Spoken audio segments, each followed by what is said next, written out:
Good morning, students. Welcome to New Era Global School. Today we are going to discuss about fourth chapter, solid, liquid and gases. Let me start today our revision. Okay. So first one, what is a matter? Everything around us, whatever the thing around us, they are made up of matter. Matter is a substance that has a mass and occupies the space, right? Mass means it is a weight, right? Everything they have the weight and they have the space. All the living things such as animals, plants and all the living things, non-living things, table, cars, stones, air, water, everything, they are made up of matter. So, what is the matter? What are the states of matter? So the matter is made up of tiny particles. Which particle? The small tiny particles that cannot be seen with our naked eye. According to their arrangement, they are divided into three types. How many types? There are three types are there. What are they? They are called solids, liquid and gases. How many types are there? Three types: solid, liquid and gases. First, we will see about the solid. How the solid will be? A door. If you take a door, a table, a chair, a wood, everything they have the shape, right? They are solid in structure. So, how they are very strong? Because the particles are tightly packed with each other. How they are packed? Tightly packed with each other and cannot be moved. Okay. So what are the properties? The solid usually has a defined shape. Okay, they will have the shape. Sometimes what happen? If you apply the force, what will happen? It can be broken. For example, if you take a rock, break it into with the help of your hand, what will happen? It will be broken into small pieces. Only when you apply the heavy force, it will break. Okay? And solid, it does not flow. If you put the solid down, it will flow? It will not flow. It cannot be poured into the container. If you put the stone in the water bottle, you can put the stone in the water bottle? No, that cannot be poured in the container. It has a definite shape. Which shape? They have the definite shape and the definite volume. What are all the examples? Books, chairs and pencils. Okay. Come to those liquids. In the liquid, how the particles will be? The particles are not closely packed. They are not closely packed. They will be more than the solid. They can be moving from one place to another. So what are its properties? It has no defined shape, but it can take the shape of any container. If you pour the water in the round color bottle, it will take the round shape. If you put the water in the rectangle bottle, it will take the rectangular shape. Okay? It has a definite volume. 100 ml means 100 ml only, right? It has a definite volume.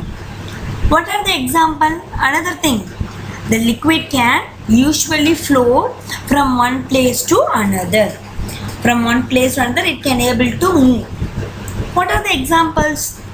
Water, fruit juice, honey and milk. These are all the example. And then talking about the gases. What are the gases?